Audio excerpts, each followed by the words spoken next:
Perkenalkan, nama saya Evita Yanitulak. Saya dari Institut Agama Kristen Negeri Toraja, Fakultas Keguruan dan Ilmu Pendidikan Kristen, Program Studi Pendidikan Agama Kristen. Jadi hari ini saya akan membawakan sedikit materi dari mata kuliah Psikologi Pendidikan dengan tema Problematika Pendidikan di Indonesia di bawah asuhan Bapak Yosef Patandung. Jadi yang pertama saya akan membahas apa sih yang membedakan pendidikan yang ada di luar negeri dengan pendidikan yang ada di Indonesia. Yang pertama, dari fasilitasnya. Jadi fasilitas yang ada di luar negeri itu tentunya sudah lebih canggih dan lebih modern dibandingkan fasilitas yang ada di Indonesia sendiri.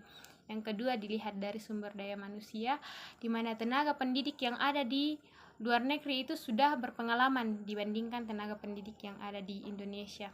Yang ketiga, pendidikan anak usia dini yang ada di luar negeri itu sudah lebih banyak belajar dibandingkan dengan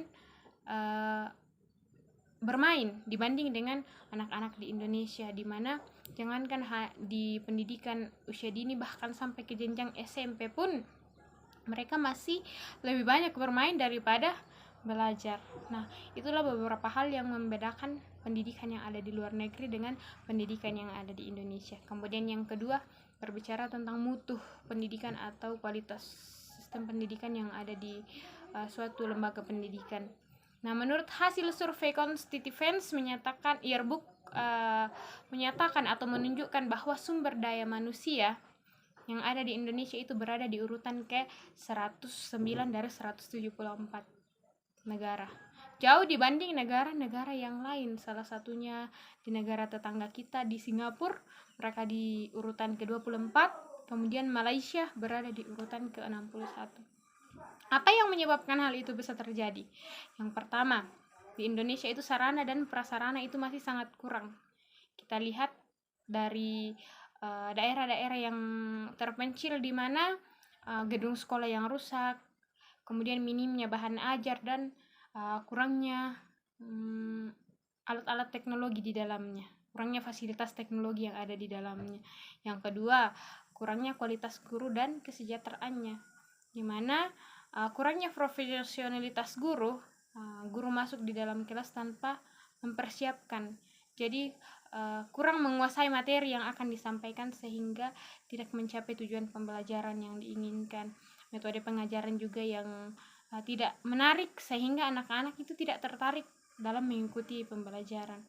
Kemudian berbicara tentang kesejahteraan guru, kita secara umum kita sudah tahu bahwa guru honorer yang ada di Indonesia itu gajinya sangat rendah. Jadi itu sangat mempengaruhi kesejahteraan dari guru tersebut. Kemudian yang ketiga, pendidikan yang relevan itu seharusnya menghasilkan atau melahirkan manusia-manusia yang mempunyai potensi dalam mengatasi tantangan dan kebutuhan hidup di zamannya. Namun kita lihat di Indonesia banyak lulusan SD, SMP, SMA sampai perguruan tinggi yang akhirnya menghasilkan anak-anak atau manusia-manusia yang tidak siap untuk memasuki dunia pekerjaan. Kenapa? Misalnya lulusan SD yang tidak mampu lagi melanjutkan pendidikan karena mungkin biaya sekolah yang mahal. Apakah mereka punya skill untuk masuk ke dunia pekerjaan? Tentu saja tidak. Juga di misalnya jenjang SMP, SMP sampai SMA, karena kita lihat kadang kurikulum berubah-ubah sehingga tidak sesuai dengan apa yang diinginkan dalam dunia pekerjaan, sehingga itulah yang menyebabkan anak-anak itu tidak siap untuk masuk dalam dunia kerja karena mereka tidak memiliki skill.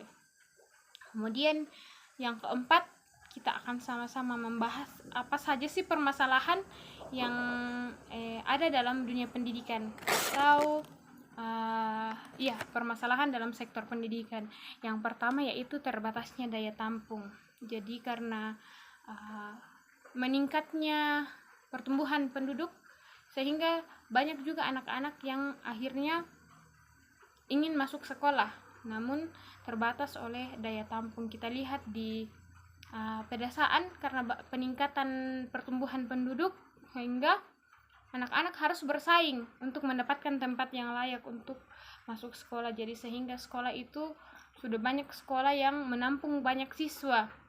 Dalam satu kelas itu biasanya ada 30 siswa, menyebabkan kelas itu jadi penuh dan sesak tentu saja itu sangat mempengaruhi proses belajar dari siswa tersebut, dan guru juga akan kesulitan untuk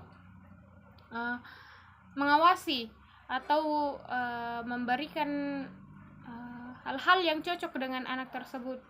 Guru tidak bisa mengawasi satu persatu karena banyaknya anak-anak. Nah, itu salah satu faktor yang permasalahan dalam sektor pendidikan.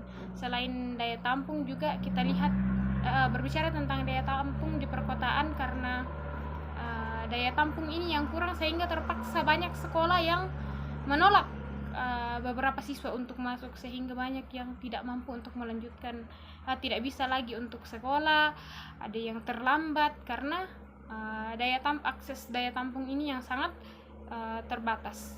Kemudian yang kedua, kurangnya tenaga pengajar yang berkompetensi. Nah, ini disebabkan oleh karena biasanya kurangnya penghargaan kepada guru, juga gaji yang masih kurang, kemudian banyak yang guru yang tidak mau ditempatkan di tempat-tempat yang kecil.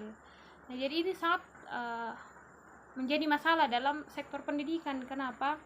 Jadi karena tidak ada penghargaan kepada guru, sehingga tidak ada motivasi dalam diri guru tersebut untuk meningkatkan kualitas pengajaran yang diberikan kepada anak-anak murid.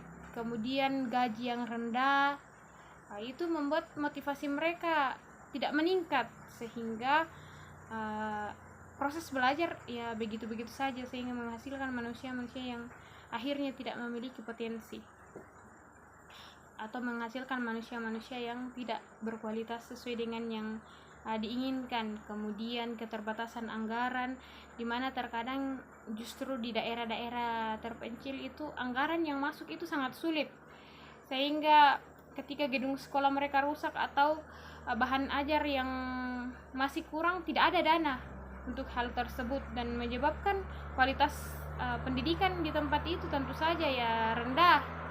Karena apa? Siswa tidak nyaman dalam belajar, misalnya gedung sekolah yang rusak, siswa tidak nyaman dalam belajar. Jadi apapun yang disampaikan oleh guru itu tidak akan tertangkap oleh mereka. Nah, adapun solusi yang bisa ditawarkan ada dua, yaitu solusi sistematik dan solusi teknis. Solusi sistematiknya yaitu tentu saja ya kita mengubah sistem sosial.